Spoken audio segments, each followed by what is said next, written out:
It's a really interesting topic. I've been thinking deeply about this in the last several months because of the change that we've had in the economy and what that's meant for many of our clients and the companies that I work with. And it really goes to the precepts of this Arthur Page report that came out in 2008 called The Authentic Enterprise, which I really believe deeply in. It talks about the importance of values and beliefs and mission statements and charters of organizations and using those as a compass for what they must do. But more individually beyond the enterprise level, it also means being true to your values and doing the things that are important on a very consistent basis so that the people that you work with and who look to you for leadership see you as being a role model for these areas. And that's been my belief for many, many years.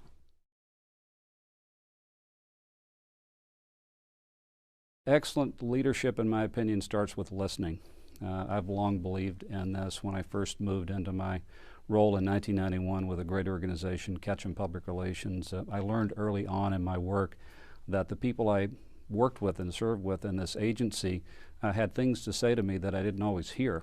And so I went off as a part of my work with the Center for Creative Leadership and participated in a 360-degree review in which I heard their feedback. I actively asked for it and heard it.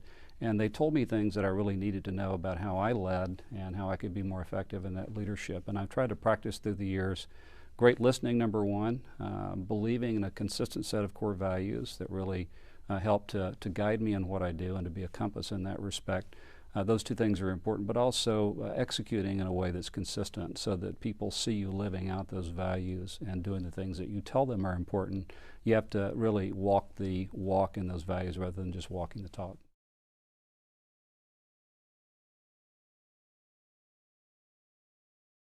I think it's having some great mentors in the process. There are several people who have had deep influence in the work that I have done. Most recently in the past decade, I've had 10 years now with the Golan Harris Agency as a part of their work, and the person who was most influential to me is a man by the name of Al Golan, who founded the agency. And I've often told the story to people who ask me about that agency that before I accepted my position, one of the conditions was I wanted to have lunch with Al Golan because I'd participated against the agency in Chicago for many years in new business pitches, and I'd heard how great the agency was. And when I met him, I understood why, because of his beliefs and his, the power of his personality and his style, and frankly, just the calm nature in which he leads day in, day out. What he started over 50 years ago, he's been very consistent in modeling through that time.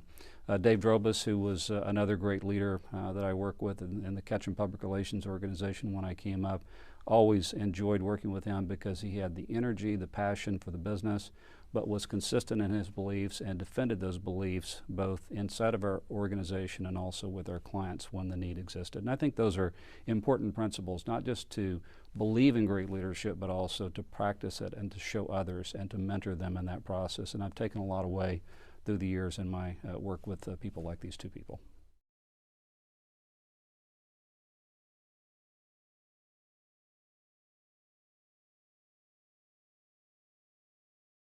Probably there are a couple of them. The first would be a few years ago when I was in Seattle and I sat in a boardroom, not dissimilar from many boardrooms that I go into, and we worked over the weekend with a company that's known well, Amazon.com, and the executive leadership of that company was there working with the CEO, Jeff Bezos, who I admire greatly. And as we sat and talked about a major action that was required in their company, the downsizing of their organization, the first such downsizing in its history, to help it realize a pro forma profitability in the company so that it would have greater credibility with stakeholder groups like the investor and financial community. There was a great conversation that existed around how do we reduce our headcount in these key locations and shut down major centers that we've developed in recent years for distributing our products and break covenants not only with employees but also in these communities where we've gotten easements and the kinds of things that are required to operate, the commitments that we've forged in these communities. How do we do that and still hold true to our promise? And we sat for a minute and Jeff Bezos said something that's never been lost on me. He looked at that group of people and he said, I want you to remember one thing. We're going to be true to our values. And you have to keep in mind that you always want, in terms of reputation, people to say about us when I'm not in the room with this individual or around this company. People are always consistent in their view about the organization. Your reputation is what people say about you when you're not in the room with them. And I always remember that because it's so true. We want to be true to those values and have people say, regardless of what happens in the life of our company or an individual, we're doing the right thing in that work. The other person was the head of HR for Boeing. And as I was doing work for Boeing in Seattle and we were looking at their distribution of their operating sites and their manufacturing centers, I went in one day to talk with them about a major labor relations issue because they had contracts coming up. They were very difficult contract discussions that were going to result in strikes in their company. And he looked at me and said, Keith, you need to remember one thing about your work, and it's a good lesson for any young professional. Your work is not here in the corporate office. Your work is out in the centers where people do work, where you can see them interact, you can hear from them directly and understand what really is at the heart of their work and their beliefs about the company. And so going out where we do our work, remaining consistent around corporate values or the values that we hold personally dear are two very important practices, and those two men have been at the heart of a lot of the work that I do when I think about those belief statements.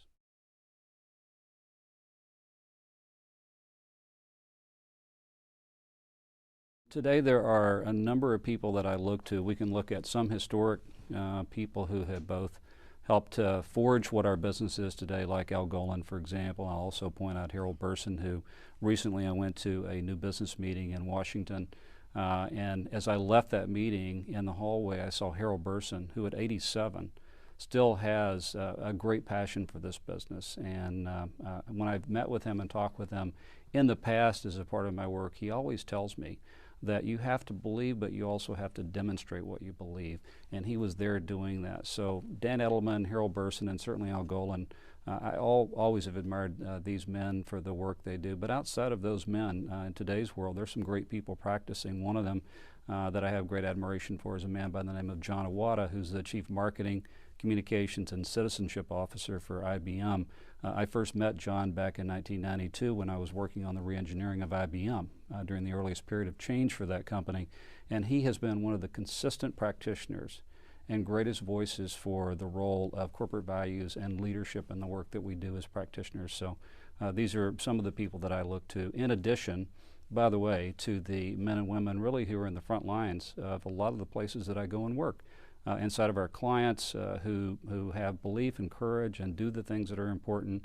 So leadership is not always at the top. Sometimes it's down in the grassroots levels and in the front lines, as well as with our students who are coming up who have these beliefs and these precepts and simply need others to help them bring them forward.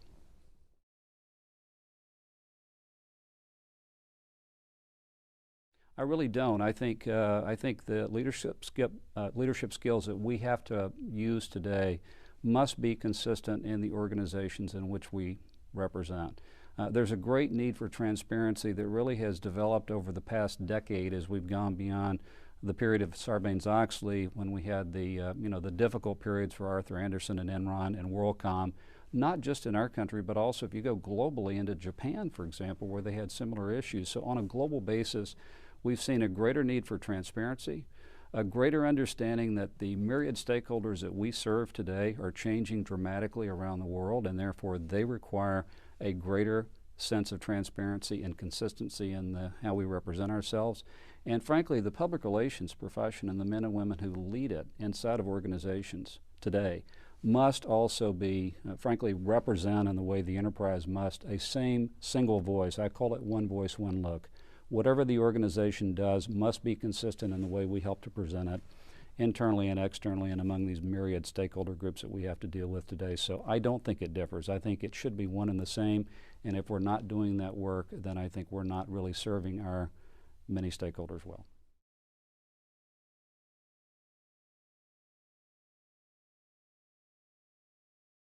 It's a very interesting question whether these requirements differ.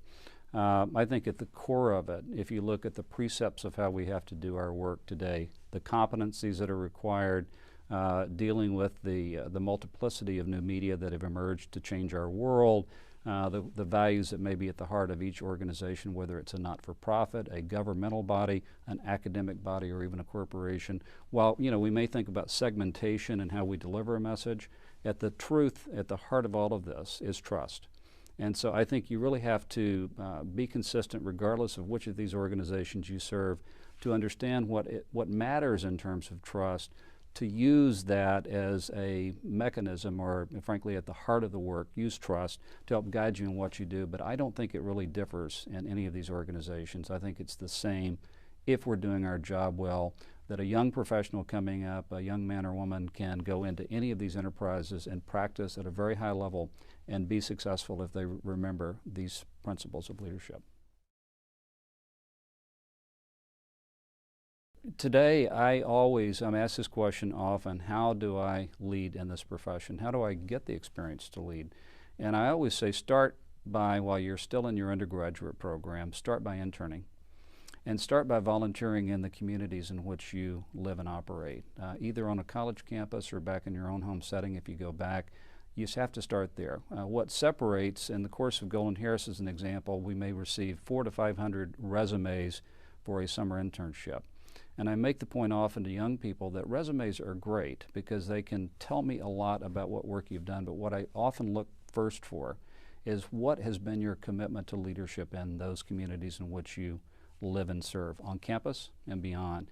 And if I don't see that leadership first, then you may not move beyond that initial conversation with me, because it's important for me to know that you're connected in these communities, that you understand the role that you play, and the fact that we must give more than we receive for our work. We must give back into these communities. So I start there.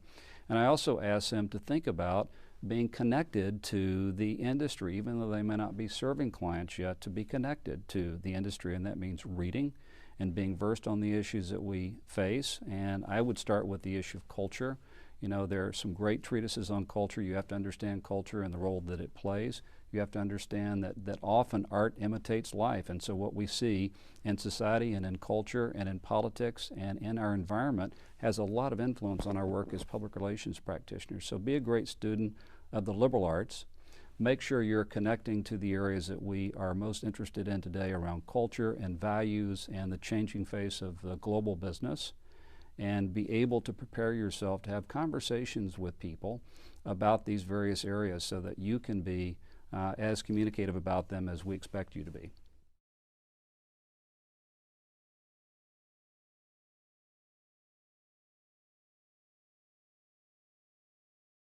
I would encourage educators today to do one thing, and a very important thing, and that is to find a role, whether it's a residency role for a summer or a tour of duty that they can do inside of an organization like ours or inside of a corporate setting.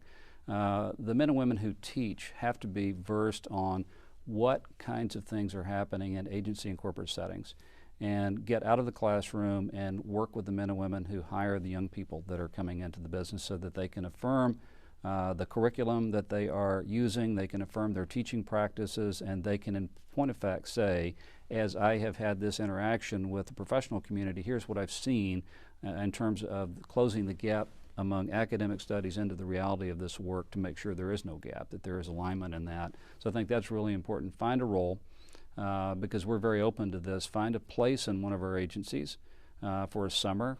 Come spend time, watch how the account teams work, understand the kind of factors and the forces that client teams are facing, and help us to then bring this back into the classroom so that you can better inform and educate the students on the role they must play when they leave the class setting.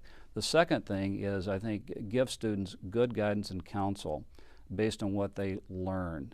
Counsel them on what they must do to prepare themselves beyond simply learning from these textbooks that may be used and from their own experiences. Educators learn as well from the agency professionals by inviting them and the corporate leaders to come into the academic setting to do work. I'm currently serving this semester as the executive in residence for Northwestern University's Integrated Marketing Communications program, and I've really taken a great deal away from that work that I've done during this period of time about the student population, about how they see our work, what questions they have about it, and that in turn can help me as I interview these students to be more effective and to direct them in their future careers.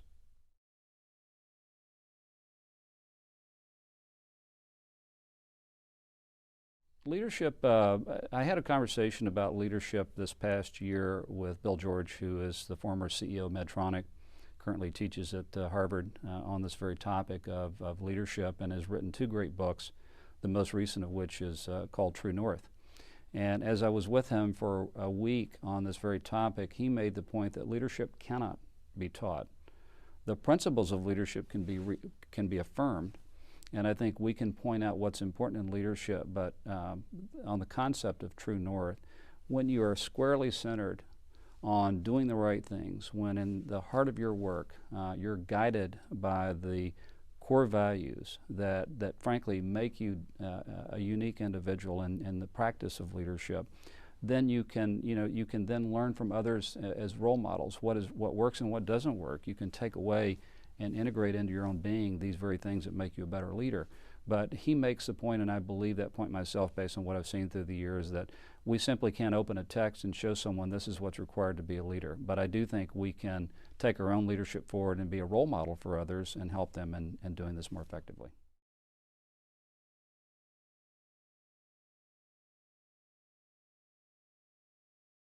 One of the things that we're doing more in our agencies is a better job around performance management, and that is on the human resource front, helping to train and develop young men and women who are coming into the business. I think clearly one of the things we have to do is to make sure we're giving great feedback to people. This is a hard thing for practitioners to do often, I find, because practitioners are hard to do work. You know, they came into the profession because they wanted to be counselors and trusted advisors, and as they ascend in their work, they can't disconnect from the teams of people that they work with. They have to give them great feedback and demonstrate to them what leadership is, which means telling them about the good things and the bad things. The performance management process is also today helps us to understand how others that they work with in their team, their clients, and in the broader agency, in our case, see their work and see the contributions that they make. Feedback is one of the greatest gifts you can give anyone, in my experience, and so we're using more live 360 feedback with people so they have a great sense of who they are.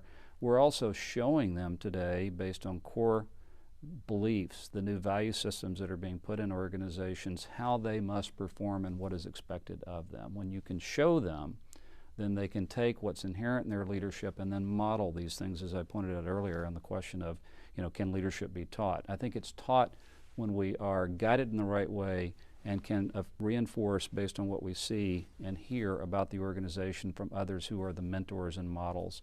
So young people are learning through the new performance management models. They're also learning from other men and women who have ascended into these roles because of the very practices that I mentioned, who can use a process to help them do that.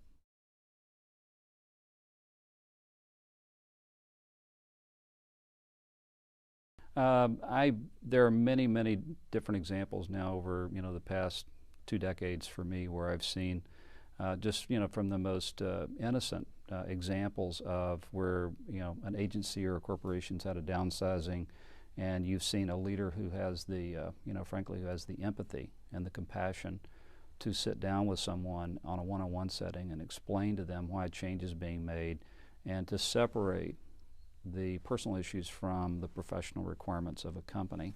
And so I see that often in the different companies that I serve, where you have individual leadership at so many different levels that's being demonstrated. At the higher level, obviously we see CEOs who are great leaders, men and women who lead in very great ways. But the truth is that the greatest form of leadership goes well beyond those people who are at the top of the organization. It really is frankly strongest and most evident in frontline settings, where we see frontline managers and supervisors, where through the years we've been taught and have learned that trust is more than 90% in those relationships. It's where the rubber meets the road.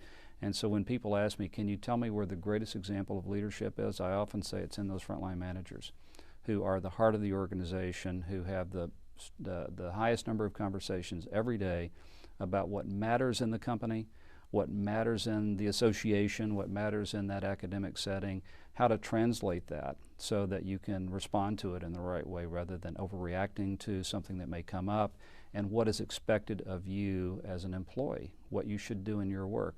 And I would say that if you really want to learn about leadership, find your way into an organization, go sit down with a group of managers who have come up from the front line, who have interaction with the senior management team and often with clients or customers on the outside, and talk with them about leadership. And they will tell you what matters to them and how they help in that process every day.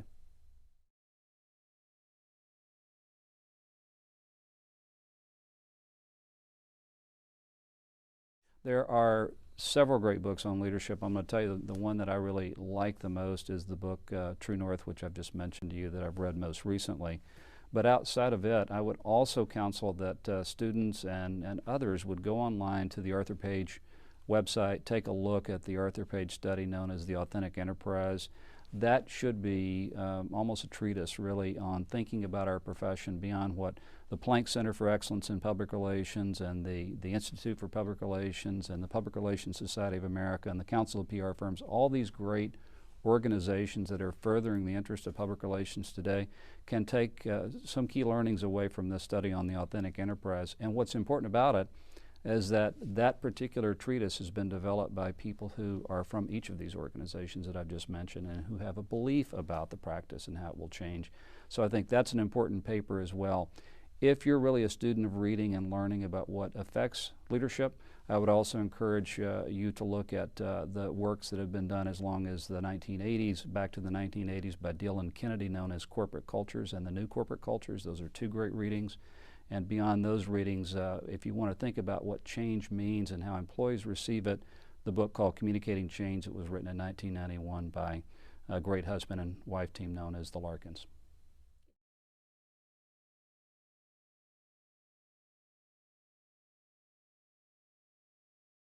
There are about 4 issues that I think are confronting the profession today. The first is how organizations can first report to their populations and develop a new set of beliefs and values and a mission that will drive them in this new economy. As we conduct this interview today, we know that our economy, frankly, has driven the global economy into a very difficult position in 2009 as we move through 2009. And I think beliefs, more than anything, become, frankly, a roadmap for us in how we do our work. If a company is true to beliefs, then employees know what to expect. They know in times of difficulty or even in times of great prominence what the organization will do. We have companies like FedEx, for example, and IBM and others that we can look to who have their core values and their mission statements and their belief systems that have guided them through all of the economic change that they've seen over 20, 30, and more years. So we can take great faith away from having the right belief systems in place, number one. Secondly, myriad stakeholder communities are certainly affecting us, and that is because with the new media, which I'll talk about in just a minute, frankly, anyone can have influence over how a corporate reputation is developed today. And so I think we have to think more differently today about stakeholder groups than we ever have. And that doesn't just simply mean thinking about internal versus external. I have to go much deeper and say within an internal audience, for example, how many segments are there in that population, all the way down to a population of 1 in some cases.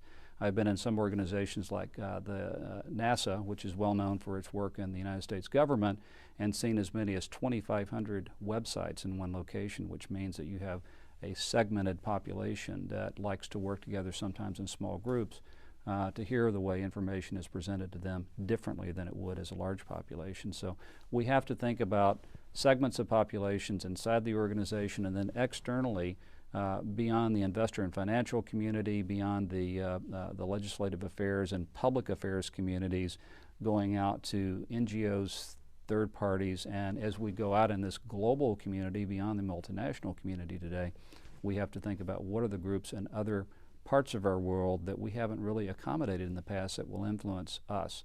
On the new media front, I find that the new men and women, the young professionals coming in from the academic communities as they graduate, often become mentors themselves. They're doing reverse mentoring because the new social and digital media that are sweeping our world are having such a profound influence on the work we do and on our leadership.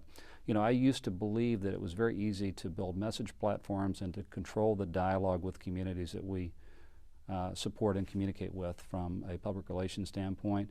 That is more difficult to do today because often we find that bloggers, for better or worse, have more influence than trusted third parties would have in helping to represent or sell a product in a community. So we have to accommodate these new influences, and that means that we have to understand the new media, how to use them, and be able to guide the executive leadership team who will ask us, what do you think of Second Life? Should it be a part of the world that we use here? Or how does this fit in with the traditional vehicles and channels that we have? So that's important. And then I would also tell you that trust at the heart of all of this is really a very, very important component. Where we do not have strong levels of trust inside of an organization or in these communities that companies serve, we will not be successful. And we're seeing today in this more difficult economy that some of those industries that are most deeply affected, whether they be in the financial services area or in the automotive manufacturing field or whatever they may be, we find that when studies are done on these organizations that trust levels are lower than they must be. And so we have to do a better job of instilling trust inside the organization so that we can present a united front, but also in how these companies and organizations are represented. I've thought about this often. When I came to Chicago in 1991 from Dallas, where I spent my life and grew up, I remembered thinking that the people, the men and women who were in corporations during that period of time, who led public relations, were some of the great leaders on the corporate front. We don't have those men and women in place today. That does not diminish the role that corporate leaders play, because I think our world is much different than it was then. In point of fact, I think that if you look at today, I think we have a greater opportunity to become more influential than we may have been even 20 or 30 years ago when our profession really was evolving. Because today we can move from the historic role of being in the back room into being in the boardroom based on some of the factors that we've already talked about to make sure we're a part of the decision-making process and that we can in fact shape this world for the future more than we ever have in this profession, given some of the influences that we've talked about. So I don't think that we can compare the two in closing. I think that they're very different. But if you look at each period of development from the very beginnings in the United States back in the very early 1900s all the way through this period of time, each has been marked by a point of change or an inflection point, and we're now in one of those inflection points, I think, for our profession. Often I get calls regularly. In fact, I had two last week while I was on campus here this week. I met with a student and talked with a young student here, and I enjoy doing it because I always try to place myself in one role. I understand that the men and women who are leaving the college campus are concerned about their ability to find a position in an economy like we have now. They're concerned about being credible. They're concerned about career choices and being able to do in their lives what they want to do and what they've studied to do. And so I try to place myself in their role.